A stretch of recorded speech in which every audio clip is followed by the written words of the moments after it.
Buongiorno tifosi, Juventus-Genova 3-1. On va voir aujourd'hui comment on s'en est sorti dans ce match d'un point de vue tactique et on va analyser avec vous un peu toutes les situations de jeu qui nous ont mené à ce score final. On va le faire tout de suite. D'abord, je vous demande de liker la vidéo et de suivre la chaîne en vous abonnant en cliquant sur la petite cloche pour suivre tout le contenu que je vais poster prochainement. En effet, il faut m'aider parce que l'algorithme YouTube, s'il n'y a pas d'interaction avec les viewers, ne va pas forcément conseiller mes vidéos à de nouveaux utilisateurs. Donc aidez-moi à booster cette chaîne. Donc dans ce match, on partait déjà avec deux joueurs en moins, Bonucci et Bernardeschi, qui ont été découverts positifs au Covid après leur séjour dans la nationale italienne. Le jeu et la mentalité avec laquelle la Juve est descendue sur le terrain me font dire que le groupe s'est solidifié beaucoup dans ces deux derniers matchs. Donc après la débâcle de Torino, on a gagné le match contre le Napoli 2-1 et je pense que l'équipe commence à exprimer un vrai jeu d'équipe. Je les vois beaucoup plus soudés sur le terrain. Il y a un effort collectif qui est fait. D'ailleurs, Pirlo l'a dit lui-même. Il y a un entraide maintenant qu'on voit entre joueurs dans les positionnements sur le terrain, dans les passes de balles, etc. En somme, on voit plus une équipe et non pas un agrégat de 11 champions. Très bon mouvement de Betancourt et de Rabiot l'un vers le bas, récupérer le ballon quand on est en phase de construction de jeu et Rabiot se lance beaucoup plus dans la profondeur, fait des appels de balles. Morata descend sur la 3/4 entre les deux lignes défense et milieu de terrain de l'équipe adverse pour venir jouer des ballons. Les ailiers font les appels et se redoublent entre eux pour créer la supériorité numérique dans un lot spécifique de terrain. Donc vraiment aujourd'hui on voit les mouvements qui nous manquaient encore il y a quelques matchs. Enfin, c'est non négligeable, on l'a plus vu contre le Napoli que contre le Genova. Quand on décide de faire du pressing, c'est beaucoup plus choral et collectif, il n'y a pas seulement un joueur qui part. Et quand il y a un joueur qui part, il se fait sauter, le pressing ne sert à rien. Mais c'est vraiment un mouvement d'équipe qui va diriger les passes de l'équipe adverse dans la direction souhaitée. Donc soit sorti par les ailiers, soit sortie centrale. Et pour le bloquer le plus rapidement possible et organiser une récupération du ballon le plus tôt possible. Le pressing aujourd'hui, il est beaucoup mieux qu'en début de saison. Dans les derniers matchs, on s'est beaucoup plaint que la seule solution, c'était le cross de Cuadrado pour un des deux avant-centres, Ronaldo et Morata, qui encochaient de la tête. Souvenez-vous du match contre le Porto, notre rush final, c'était que ça. Alors qu'aujourd'hui, contre le Genova, on a quand même vu des percussions centrales, des appels de balle en profondeur. On a attaqué de la droite et de la gauche avec presque la même intensité. D'un côté avec Kulusevski qui venait au milieu du terrain et se faisait doubler par Cuadrado en créant justement une supériorité numérique de ce côté-là et c'est ce qui a généré le premier but, mais aussi de l'autre côté avec Chiesa qui faisait presque la même chose avec Ronaldo qui partait beaucoup vers la gauche mais allait assez rapidement vers le centre de la surface de réparation et Chiesa qui prenait l'ampleur du terrain. Enfin, une petite note positive aussi dans deux joueurs du Genova, c'est la bonne prestation toutefois de Rovella que la Juve a acheté dans le dernier mercato, mais aussi de Scamacca qui a été un joueur très recherché par beaucoup d'équipes, mais aussi par la Juventus pour pallier au problème de quatrième attaquant qu'on n'a toujours pas. Faisons une passe sur les statistiques du jeu. Comme on peut voir, la statistique des expected goals, les buts attendus, nous dit que la Juventus a réalisé un score de 2,83 par rapport au Genova qui a juste réalisé un score de 1,47. En gros, la Juventus a pleinement mérité de marquer 3 buts et le Genova a pleinement mérité de marquer un but. Quant aux statistiques, la Juventus a réalisé beaucoup plus de chances avec un 70% contre un 13 pour le Genova. Elle a tiré 25 fois contre les 10 du Genova et 12 de ces tirs ont été cadrés contre les 3 cadrés du Genova. L'indice des PPDA, je vous le rappelle, le PPDA, c'est une statistique qui nous dit combien de passes une équipe laisse à l'adversaire avant d'aller récupérer le ballon. Donc ici, on peut voir que la Juve, en moyen sur ces matchs, a fait faire 11 passes au Genova, presque 12 à vrai dire, avant d'aller réagresser le ballon. C'est pas un score énorme, c'est-à-dire qu'on a laissé jouer les Genova, mais je pense que cette donnée est faussée entre la première et la deuxième mi-temps, là où dans la première, on a été plutôt agressif, et dans la deuxième mi-temps, on les a fait plutôt venir vers nous.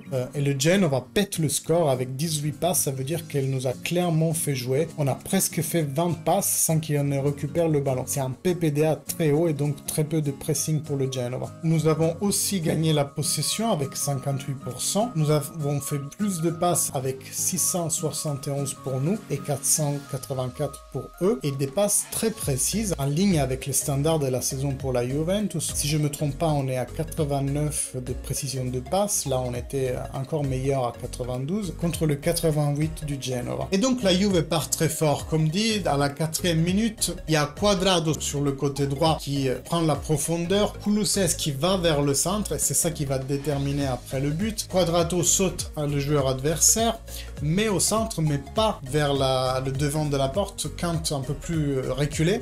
Le mouvement de Chiesa vers le premier poteau favorise Kulusevski qui du coup n'est suivi par aucun homme et puis un cocher en gauche qui va presque se mettre dans la lucarne, donc un très beau but choral, une action menée de façon collective par la Juventus. À la 19e, il y a un coup de main de Cuadrado juste en dehors de notre surface de réparation. Heureusement qu'il n'était pas dedans, ni son pied, ni la projection de sa main au sol était dans la surface de réparation. Par contre, 2 minutes après, il y a un ballon contendu au milieu de terrain, c'est Chiesa qui arrache complètement le ballon du milieu de terrain du Genova et part dans la profondeur, et là c'est un contre-pied qui se déclenche. On a 3 joueurs qui courent tous les 3 vers la cage de but. Chiesa ne regarde même pas Ronaldo, il va tout droit, il tire, mais la balle est déviée par Perin. Ronaldo fait un tap-in, mais prend que le poteau, et heureusement, il y a Morata qui arrive derrière et fait un deuxième tap-in, et cette fois, la balle est dedans pour le 2-0 de la Juventus. À la 44e, une très bonne action solitaire de Scamacca qui arrive à se libérer dans le même mouvement de Chiellini et De Ligt. Faut le faire quand même, mais après, tire trop haut, heureusement. Donc, dans la deuxième mi-temps, Cuadrado, pour sa faute de main, il avait pris un carton jaune, il est remplacé par Alexandro, avec Danilo qui va sur le côté droit et Alexandro qui prend donc le côté gauche. Le fait que Pirlo ait remplacé Cuadrado me fait penser qu'il commence un peu plus à rentrer dans la mentalité d'un entraîneur, parce qu'il a changé un joueur qui avait pris un carton jaune pour pas se retrouver à 10. Et dans la deuxième mi-temps, la Juve baisse drastiquement son barycentre, se concentrant un peu plus sur un jeu posé en attendant le Genova et le faisant arriver. D'ailleurs, on sent peut-être dans l'air un peu le 2-1 du Genova parce qu'ils font un forcing pour marquer un but. Et c'est ce qui arrive à la 48e, mais par contre ça n'arrive pas par une action manœuvrée, quand par un corner. Scamacca se retrouve tout seul parce que De Ligt il tombe presque tout seul, il n'y a pratiquement aucun contact, on ne comprend pas pourquoi il tombe, peut-être qu'il s'est pris les pieds tout seul. Et Scamacca encoche un très bon coup de tête qui va en pleine lucarne, franchement très beau but, et si ce joueur a un futur, j'espère qu'il sera à la Juventus. Le Genova continue son forcing et à la 55e, il y a une très bonne opportunité avec Piaka qui, on le rappelle, est un joueur encore de la Juventus en prêt au Genova, qui se retrouve au niveau du rond du penalty. Il fait asseoir complètement Chiellini, il n'a rien compris, il fait une feinte, il fait asseoir Chiellini. Par contre, après, il tire trop haut et heureusement, le Genova n'égalise pas. À la 56e, on a un très beau solo de Ronaldo. Il faut savoir qu'après le but manqué lors de la première occasion, il essaye de tirer à chaque fois. Il le fait très souvent, mais particulièrement cette fois, on sent vraiment qu'il a envie de marquer. D'ailleurs, ça sera question de débat après match, son être nerveux par rapport au fait de réaliser un but. Et je disais à la 56e, mais on le fait voir un très beau solo, il dribble Masiello, mais il tire vraiment à côté, il se rallonge juste un petit peu trop le ballon et il n'arrive pas à cadrer le tir. À la 67e, Dybala rentre pour Morata et McKennie rentre pour Kulusevski. Chiesa retourne donc à droite, qui est son côté privilégié, et McKennie se retrouve à gauche, mais non pas dans l'action du but comme on verra tout de suite. En effet, quelques minutes après, McKennie se retrouve d'une façon que je ne sais pas m'expliquer sur la droite. Cuadrado avance tout droit, il voit McKennie qui dicte la passe en profondeur, passe. Tout le monde semble un peu surpris, à la fois la défense du Genova et McKennie lui-même qui semble s'arrêter à un moment donné. Mais finalement, il tire, il marque, et oui, il était en jeu, gardé par Guillone qui était resté un peu trop bas dans la défense. En effet, le Genova a joué avec une défense très haute et a eu vraiment du mal à gérer la ligne d'attaque de la Juventus. C'est comme ça qu'on a marqué le deuxième but en contre-pied et le troisième but, juste les défenseurs, ils sont pas montés tous ensemble. Il y en a un qui est resté en arrière, le pauvre Guillone, et il gardait un jeu McKennie au moment de la passe décisive. Sur le 3-1, la Juventus, elle va un peu endormir le match à la Allegri style. Et d'ailleurs, l'entrée de Arthur, qui fait une très bonne possession et de très bonnes passes courtes pour Chiesa, fait vraiment comprendre que Pirlo fait un choix conservatif. Donc une tentative de gagner en possession à dépit de la pénétration pénétration. Vers le fin du match, Zappacosta du Genova se blesse et le Genova ayant terminé tous les changements, ils ne peuvent pas le remplacer. Donc le Genova termine le match en 10, mais à ce moment-là, on a déjà consolidé un résultat assez confortable côté Juventus et la Juventus continue à faire endormir le match. Et donc venons-en au graphisme que j'ai préparé pour cette analyse de match. Dans le premier, je vous montre la réalisation du premier but. Comme je vous disais, De Ligt descend sur le côté pour former une défense à 3 où Chiellini se retrouve à être le seul central. Cuadrado, il monte énormément sur le côté presque jusqu'à la surface de réparation et de son côté, Kulusevski, il va vers le centre, il a la possibilité d'aller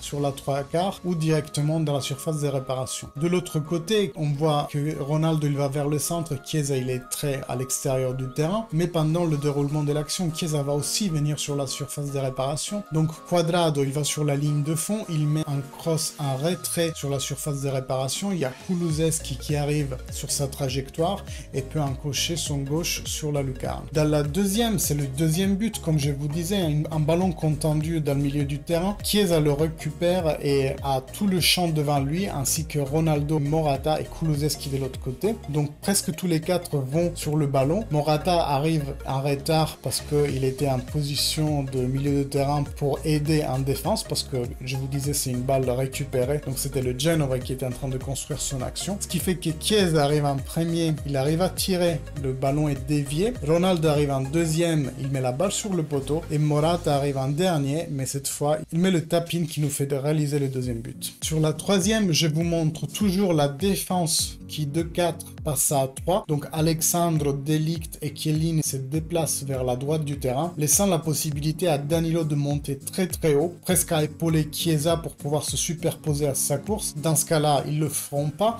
Par contre, Danilo va voir le mouvement de McKennie qui lui appelle la balle. Il va passer en profondeur et vous voyez sur le bas de l'écran, il y a un défenseur qui n'a pas monté assez rapidement avec les autres. C'est le pauvre Guillonnet qui tient donc en jeu McKennie au moment de la passe décisive et McKennie réalise avec froideur, malgré le fait qu'il se soit fait distraire par la possibilité d'être en hors-jeu. Ça, c'est un truc normalement qu'un attaquant ne fait pas. L'attaquant, il va tout droit, il marque et après on verra si le but est annulé. Par contre, il réalise un très bon but. Voilà, c'est la fin de cette vidéo. J'espère que cette analyse vous a plu. Si c'est le cas, je vous invite de 1 à liker cette vidéo, de 2 à partager avec vos amis francophones qui supportent la Juventus cette vidéo pour faire connaître ma chaîne, de 3 si vous ne l'avez déjà pas fait, à vous abonner à la chaîne, vous serez ainsi mis au courant de toutes les vidéos que je vais poster prochainement. Je pense que la prochaine vidéo, je vais parler de l'épisode qui s'est passé justement en fin de match, de Ronaldo qui enlève son t-shirt et le jette quelque part. Je vous dirai toute la polémique qui s'en est suivie dans la soirée et dans la nuit, et aussi un aboutissement totalement inattendu de ma part qui a eu lieu aujourd'hui. Ah, le suspense. Si vous ne me connaissez pas, je m'appelle Michelangelo, vous êtes sur Juventus Match et je vous dis à la prochaine avec de nouvelles news sur le monde Juventus. Ciao!